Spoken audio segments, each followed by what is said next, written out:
6 engineers stood in the private garage of Marchetti Motors, their faces grim under the fluorescent lights. Elena Marchetti watched them shake their heads, one by one, as her father's 1962 Ferrari 250 GTO sat silent on the lift. The engine had sputtered its last breath 3 days ago, and every specialist in the country had failed to revive it.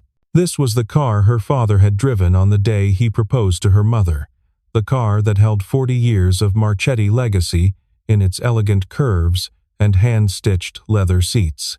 The board of directors needed her to present it at the Pebble Beach concours in 2 weeks, or they would vote to sell the company her father had spent his life building. Elena pressed her palm against the cold hood and whispered to no one in particular. There must be someone who can fix her. Behind her, Rosa, the family's longtime housekeeper who had known Elena since she was a child, pressed a worn business card into her hand. Cole's Garage. We fix what others can't. The address led Elena 40 miles outside Charlotte, past strip malls and auto parts stores, into a neighborhood where the houses had chain-link fences and the lawns needed mowing. She pulled her black Mercedes to a stop in front of a cinder block building with 2 garage bays and a hand-painted sign that read Cole's Garage in faded blue letters. A rusted Coca-Cola machine hummed near the entrance, its front panel dented from years of use. This could not be the place. Inside the first bay, a pair of legs in oil-stained jeans extended from beneath a 1970 Chevelle with primer gray panels and a missing rear bumper. A little girl sat cross-legged on a blue plastic milk crate nearby, a picture book about vintage automobiles open in her lap. Her dark hair was pulled back in 2 uneven pigtails, and she wore a pink t-shirt that said Future Engineer in glittery letters. She looked up at Elena with curious brown eyes that seemed far too observant for a child her age. Are you here to get your car fixed?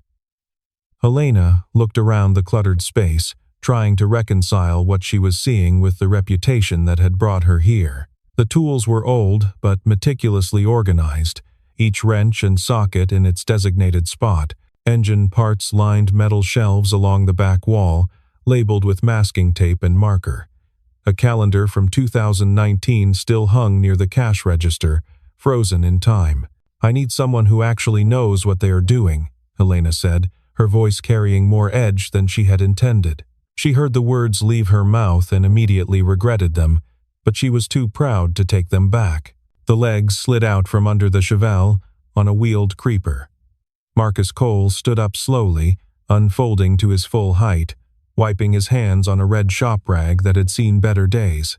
He was tall, over 6 feet, with broad shoulders and forearms roped with muscle from years of physical labor. His face had the weathered quality of someone who had seen trouble and come out the other side scarred but standing. His amber brown eyes assessed Elena without judgment, without the fawning recognition she usually received when people realized who she was. What kind of car? His voice was low and measured. A Ferrari? Elena said. A 250 GTO. 1962. Marcus went completely still. That was the kind of car that existed in museums and private collections, not in small-town garages in North Carolina. What is wrong with it? That is the problem, Elena replied. No one can figure it out. The engine misfires intermittently. The timing seems off, but inconsistently. Every mechanic and engineer who has examined it says something different. She watched his face for recognition, for greed, for the kind of hunger she usually saw when people realized the scope of her wealth. Instead, Marcus asked questions. When did it start? Did you notice anything unusual before the first misfire? How does it sound when you turn the key? Does it idle rough from the beginning, or cut out after it warms up? Has anyone checked the fuel delivery system? Elena found herself answering in detail, surprised that he asked things none of the other engineers had thought to ask. They had all wanted to hook the car up to diagnostic computers, to replace parts wholesale. Marcus was asking about the car's behavior, its personality, as if it were a patient describing symptoms. Daddy fixed a car once that even the museum could not fix, the little girl announced proudly from her milk crate.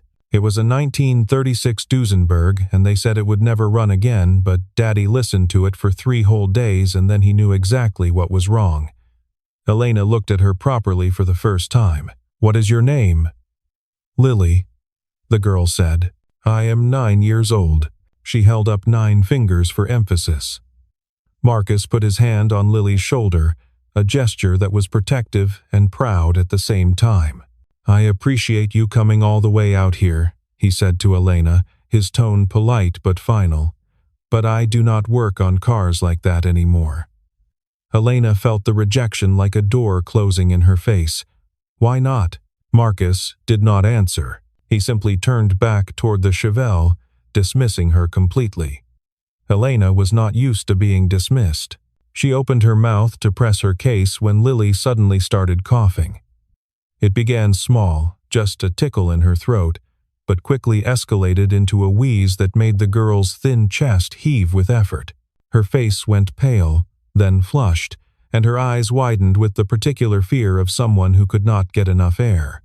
Marcus moved instantly, all his cool detachment vanishing. He pulled an inhaler from his back pocket with the practiced speed of someone who had done this hundreds of times before, kneeling beside his daughter with urgent calm. He shook the inhaler twice, pressed it to Lily's lips, and coached her through the dose with a steady stream of quiet words. "Breathe slow, sweetheart. That is it. Nice and easy. Hold it in. Good girl. Just like we practiced."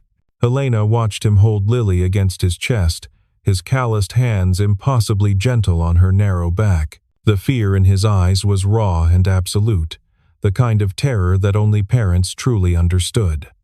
After a long moment that felt like an hour, Lily's breathing steadied, the color returned to her cheeks, and she looked up at her father with a weak but genuine smile. "I am okay, Daddy. I just forgot to breathe slow like you said." Marcus kissed her forehead, his eyes still bright with residual fear. "I know you are okay, baby." "I know." When he finally stood, Elena noticed what she had somehow missed before.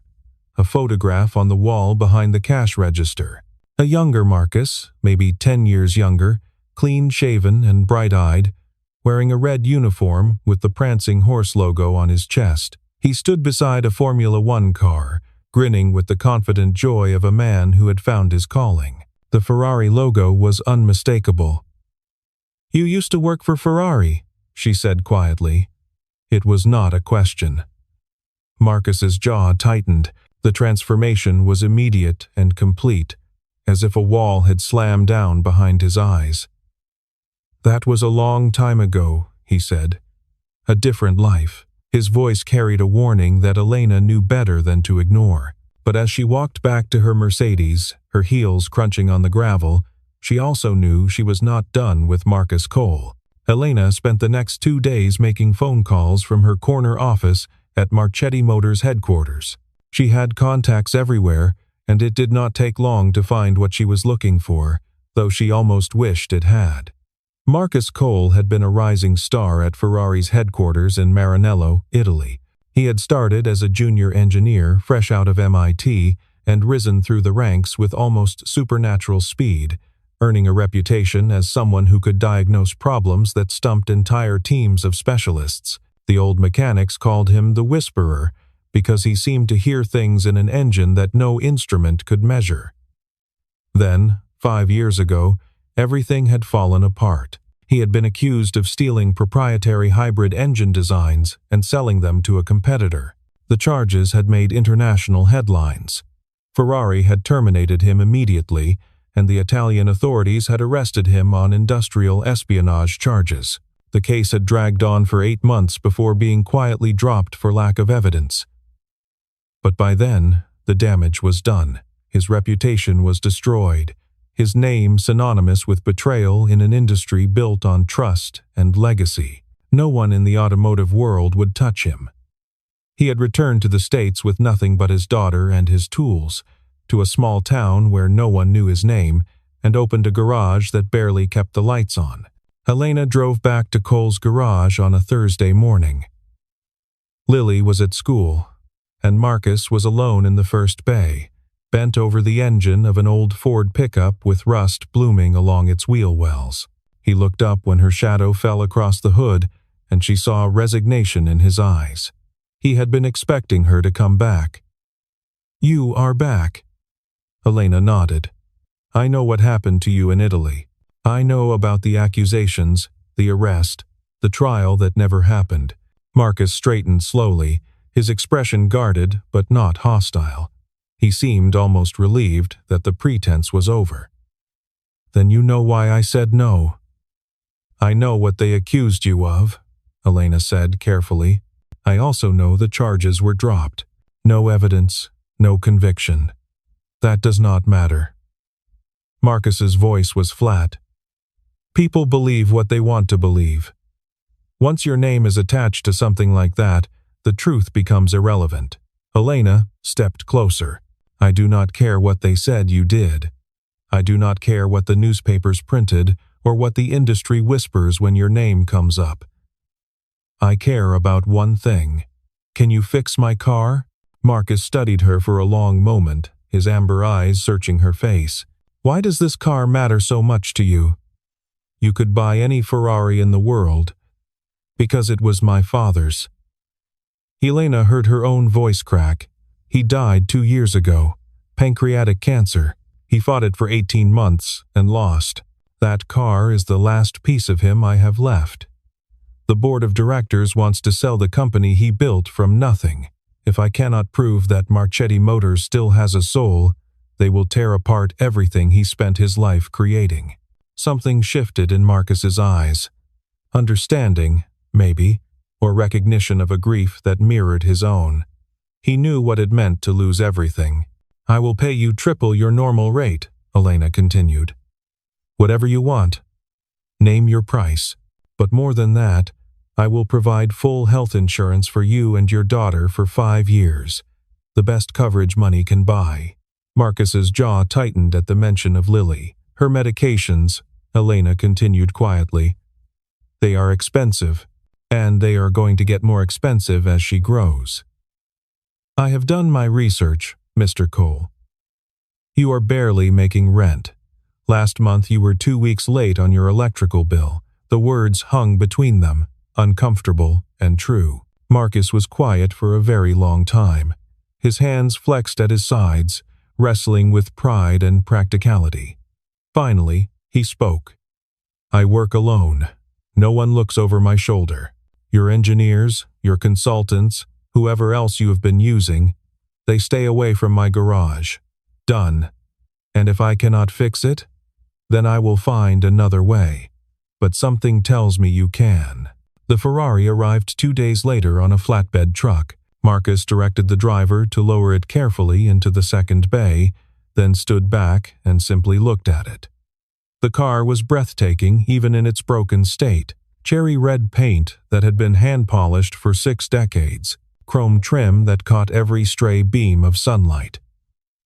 He walked around it slowly, running his fingers along the curves of the fenders. When he reached the front, he placed both palms flat on the hood and closed his eyes. Elena watched from the doorway, uncertain what she was witnessing. Marcus remained frozen for nearly a minute, his head slightly tilted, as if listening to a frequency only he could hear. "She has been crying for a long time," he said softly, but nobody listened. "What do you mean? This car is alive, Miss Marchetti. Not literally, but in the way things become alive when people love them enough, when they pour their hearts into them year after year. Your father loved this car, and right now, she is trying to tell us what is wrong. We just have to be patient enough to hear it." For the first time in weeks, Elena felt something she had almost forgotten how to feel. Hope. The days settled into a rhythm that felt almost natural. Marcus worked on the Ferrari from dawn until Lily's school bus dropped her off at 3:30 each afternoon, then took a break to help with homework and make dinner before returning to the garage after she went to bed. Elena found excuses to stop by almost every day, telling herself she was checking on her investment, monitoring progress. But the truth was more complicated. There was something about watching Marcus work that she could not look away from. His concentration was absolute, his movements precise and unhurried, like a surgeon performing a delicate operation. He talked to the car while he worked, murmuring observations and theories in a voice too low for Elena to hear. On the fourth day, Marcus found the problem. "The fuel delivery system," he explained, pointing to a maze of vintage components. Everyone who looked at this car kept focusing on the modern additions, the electronic sensors, the upgraded ignition system. But the problem is in the original equipment. There is a microscopic crack in the fuel bowl that only opens up when the engine reaches full operating temperature and the metal expands. It took me 3 days to find it because I had to wait for the right conditions. Elena stared at the tiny fissure he indicated. They were too busy trying to fix what they thought was broken based on their assumptions and their computer models. Meanwhile, Lily had taken a liking to Elena. The girl would sit beside her while Marcus worked, showing Elena her collection of car pictures painstakingly cut from old magazines and arranged in a battered photo album. "Daddy says every car has a story," Lily explained one afternoon while Elena sat beside her. "Some stories are happy and some are sad, but they are all worth knowing." "What is your car's story?" Elena found herself telling Lily about her father, how he had started Marchetti Motors in a rented warehouse with nothing but $4,000 and a prototype he had built in his garage, how he had driven that very Ferrari on his first date with Elena's mother, borrowing it from a friend who collected exotic cars, how he had used it to propose 3 months later, pulling over on a scenic overlook and presenting a ring while the engine idled behind them, how he used to take Elena for Sunday drives when she was Lily's age, teaching her the names of every part. "He sounds really nice," Lily said. "He was. He was the best man I have ever known. He just never learned how to say how he felt." But everything changed when Vincent Hale discovered what Elena was doing. Vincent was the CFO of Marchetti Motors, a man who had worked for Elena's father for over 20 years and now sat on the board of directors with a significant block of voting shares. He appeared at Elena's office on a Tuesday afternoon without warning, his silver hair perfectly combed, his Italian suit impeccably tailored, his smile never quite reaching his cold gray eyes. "I hear you have hired an interesting consultant for the Ferrari project." His voice was pleasant enough, but there was something predatory underneath it. Elena kept her expression carefully neutral. "His name is Marcus Cole. He is a mechanic." Vincent's smile widened, showing too many teeth. "He is also a disgraced engineer who was fired from Ferrari for industrial espionage, arrested in Italy, plastered across every automotive publication in the world. The board will not be pleased when they learn you have given him access to your father's car. That is between me and the board." Vincent leaned forward in his chair. "I am trying to help you, Elena. Your father trusted me for 20 years. Trust me now. Get rid of this mechanic before he embarrasses you, before he embarrasses the company." After Vincent left, Elena sat alone in her office for a long time, watching the sun set over the Charlotte skyline. Then she picked up her phone and made a call to a private investigator she had used before. If Vincent was this worried about Marcus Cole, there was more to the story than anyone had told her. That night, Marcus found his toolbox rearranged.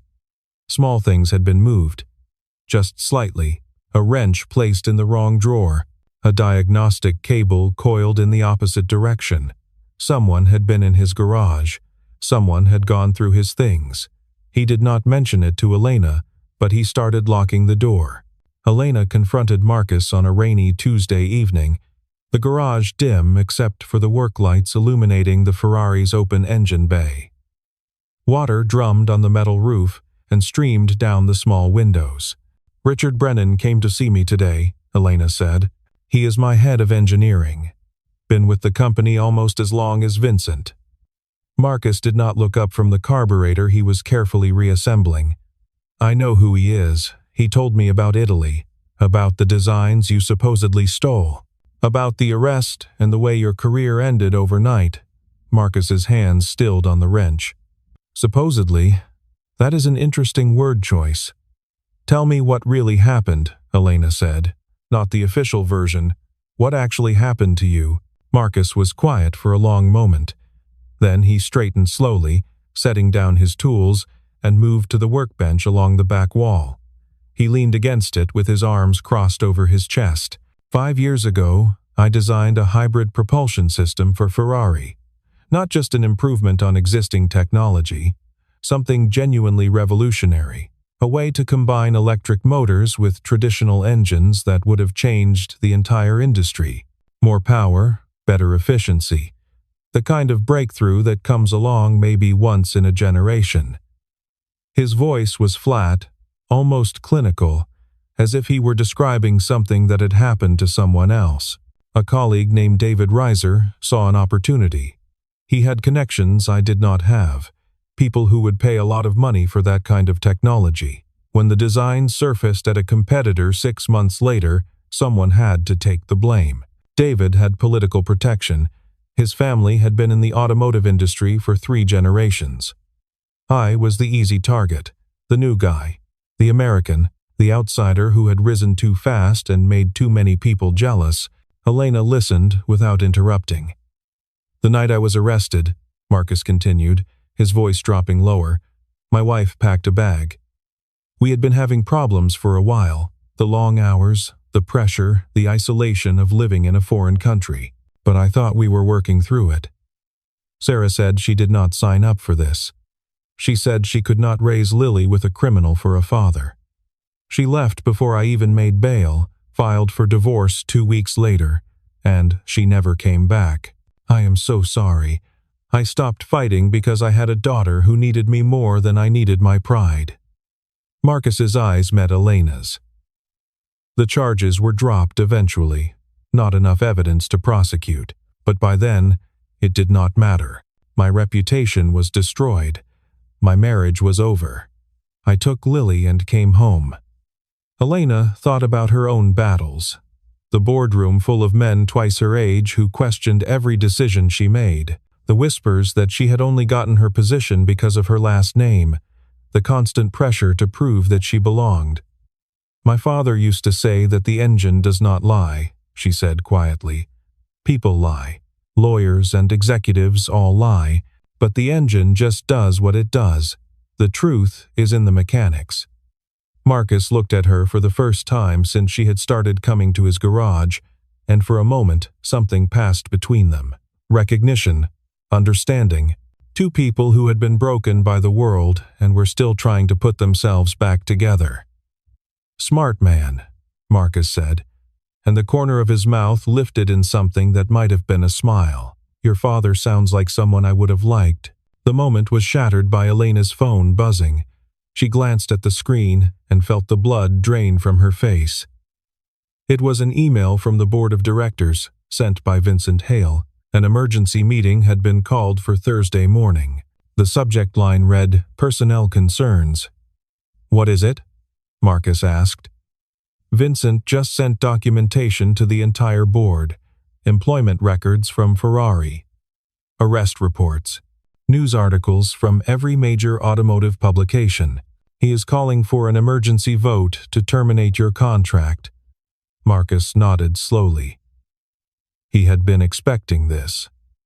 "You should let me go," he said quietly. "It is the smart move. Save your position, protect your company." Elena's jaw tightened. "I have never made the smart move in my entire life." But even as she spoke, she knew the choice before her was impossible. The board was meeting in 48 hours. If she did not fire Marcus, she would almost certainly lose everything her father had spent his life building. Elena drove to the garage at 11 o'clock on Wednesday night, her mind still churning through impossible options.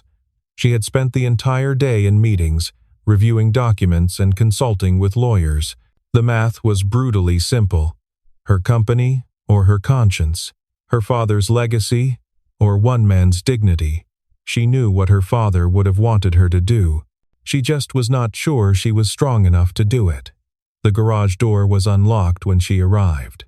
Inside, the work lights cast warm pools of gold across the concrete floor, and she heard something unexpected.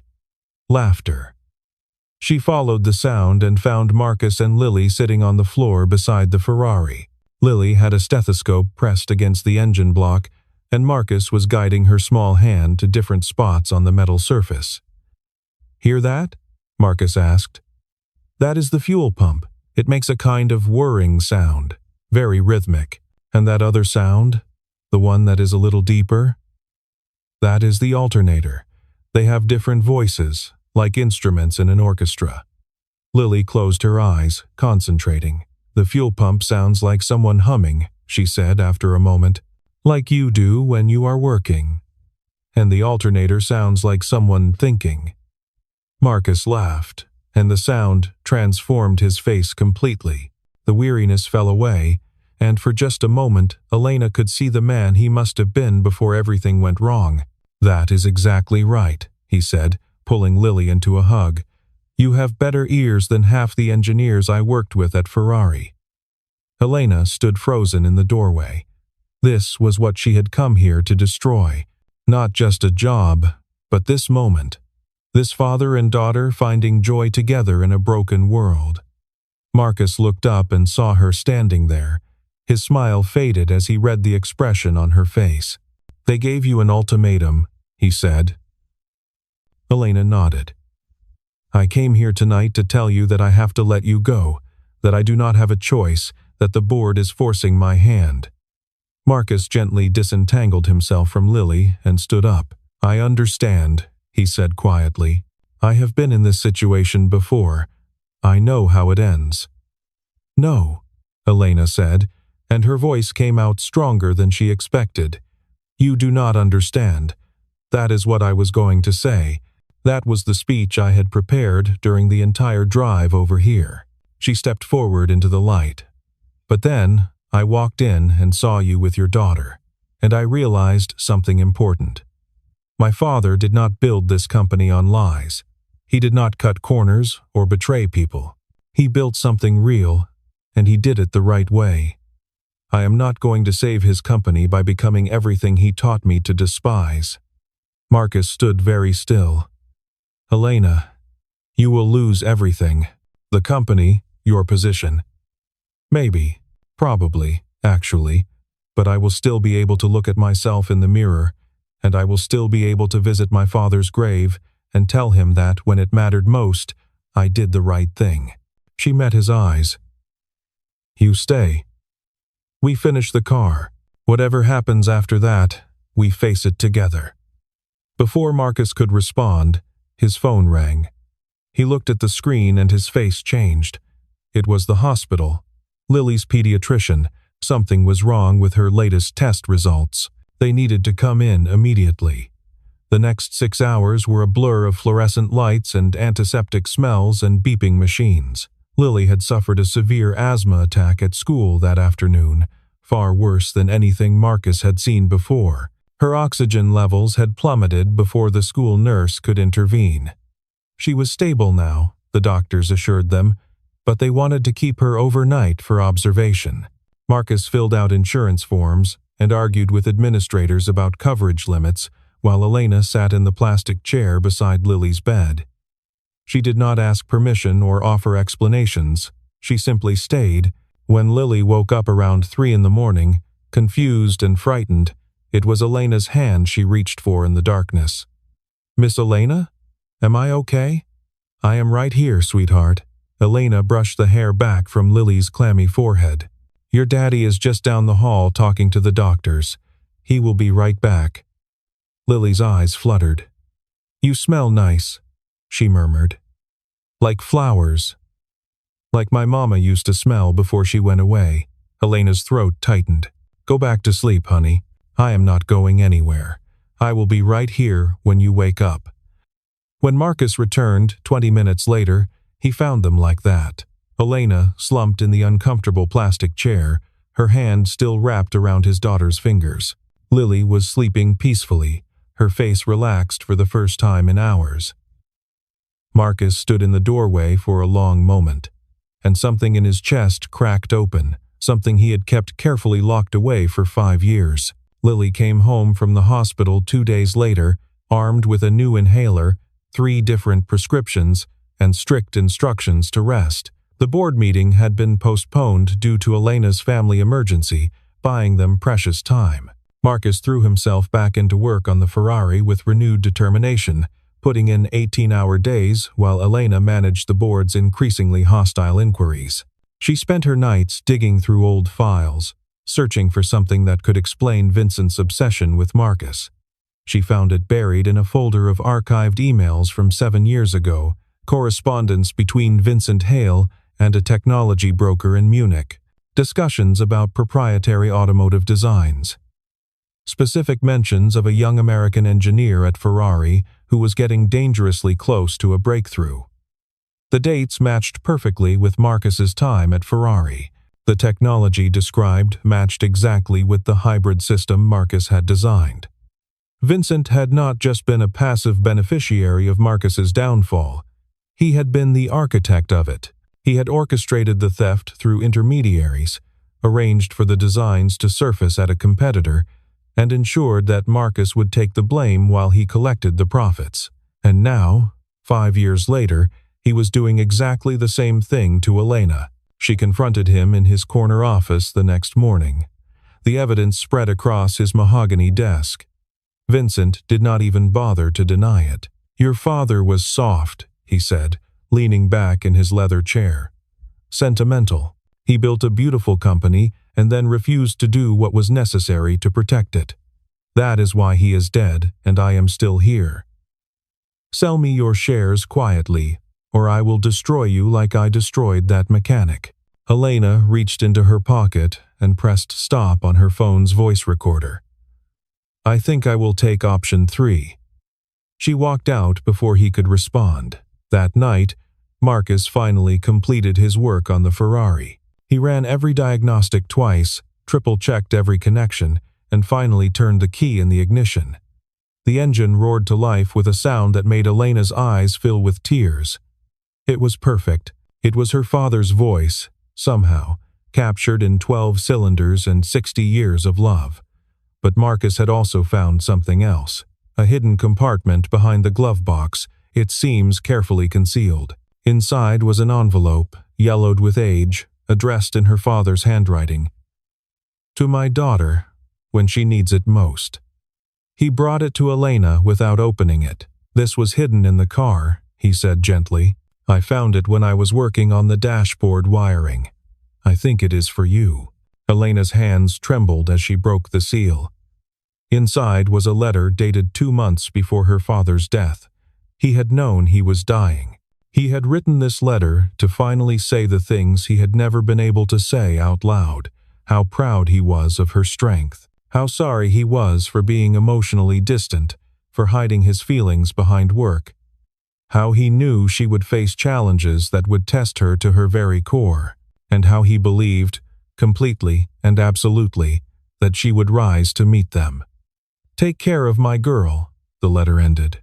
"Not the car, not the company. You, because you, my darling daughter, were always the real masterpiece." Elena wept in the garage until there were no tears left, and when she finally looked up, Marcus was there, patient and steady and ready to face whatever came next.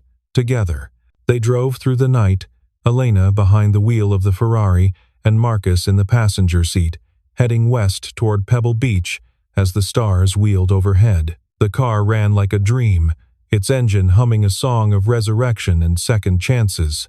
Rosa followed in Elena's SUV, with Lily asleep in the back seat, the little girl clutching a stuffed rabbit she had named after her favorite race car driver. They stopped once for coffee at a 24-hour diner in New Mexico, and Marcus bought Lily a postcard of the desert sunrise to add to her collection. Elena watched them together, the easy affection between father and daughter, and felt something shift in her chest, something that felt dangerously like hope. Dawn was breaking over the Pacific Coast Highway when they finally reached Monterey, painting the sky in shades of pink and gold that reflected off the ocean.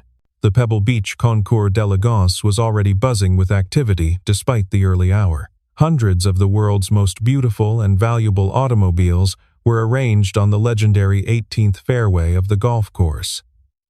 their chrome gleaming in the morning light. Collectors and enthusiasts from around the world wandered between the displays, speaking in hushed tones about horsepower and heritage. Elena guided the Ferrari to its designated spot, her heart hammering against her ribs. She could see the Marchetti Motors contingent gathered near the judge's tent, and at their center, looking like a man who had already won, stood Vincent Hale. His silver hair was perfectly combed, his smile confident. He did not know what was coming. The morning passed in a blur of inspections and interviews. The Ferrari drew crowds wherever Elena drove it, enthusiasts marveling at its condition, its sound, the obvious love that had gone into its restoration. Reporters asked questions about the car's history, about Marchetti Motors, about Elena's vision for the company's future. She answered on autopilot, her attention fixed on the confrontation she knew was coming. At noon, the formal judging began. Elena stood beside the car, fielding technical questions from a panel of experts, explaining the restoration process and the car's provenance. When they asked who had done the mechanical work, she did not hesitate. "This car was saved by a man named Marcus Cole," she said, her voice carrying across the gathered crowd. "Some of you may recognize that name. 5 years ago, he was one of the most brilliant engineers in the automotive industry. And then your industry, our industry, tried to destroy him. Let me tell you what really happened. What followed was a controlled demolition of 5 years of lies and betrayal." Elena presented the evidence she had gathered, document by document, email by email. The correspondence between Vincent and the technology broker in Munich. The financial records showing hidden payments. The timeline that proved Marcus had been framed for a crime he did not commit. She named names, cited specific dates, provided documentation that would stand up in any court of law. The crowd grew absolutely silent. Cameras flashed. Reporters typed furiously on their phones. The story was too good, too dramatic, too perfect not to cover. Vincent tried to slip away through the back of the crowd, his face pale and sweating, but security personnel that Elena had positioned earlier that morning blocked every exit. Near the edge of the gathered crowd, Elena spotted a man she recognized from her research. David Reiser, the colleague who had actually stolen Marcus's designs, now a vice president at Ferrari's North American division. His face had gone white as he listened to Elena's presentation, as he realized that the walls were closing in. He was already reaching for his phone, probably to call a lawyer, when 2 men in dark suits approached him from either side. Federal investigators, Elena would learn later. The authorities had been listening to her presentation, and they had questions of their own. The rest of the day unfolded like a fever dream. Vincent was escorted away in handcuffs, shouting threats and promises of retaliation that no one believed anymore.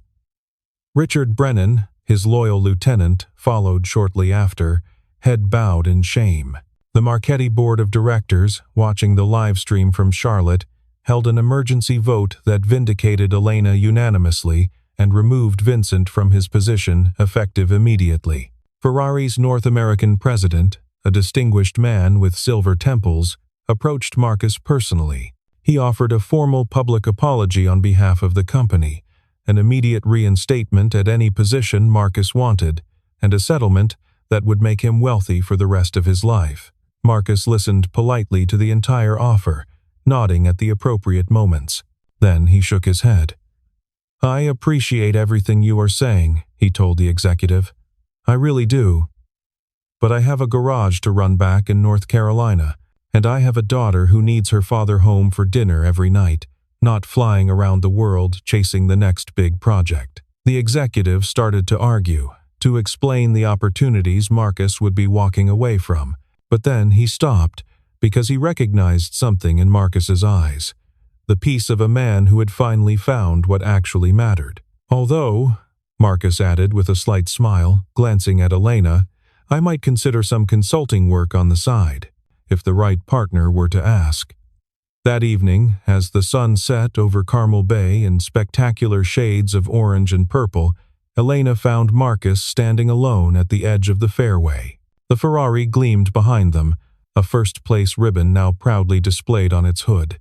The crowds had thinned, and the air was cool and clean. "You could have had everything back," Elena said quietly, coming to stand beside him. "Fame, fortune, redemption on their terms." Marcus turned to look at her, and his face was calm and open in a way she had never seen before. "I already have everything back," he said. He glanced toward Rosa's SUV, parked in the lot, where Lily was pressing her face against the window, waving frantically, her grin visible even from this distance. "And some things I never had before." Elena followed his gaze. When she looked back, Marcus was watching her with an expression she could not quite read, something warm and vulnerable and hopeful. "Thank you," he said quietly, "for believing me when no one else would, for risking everything to do the right thing."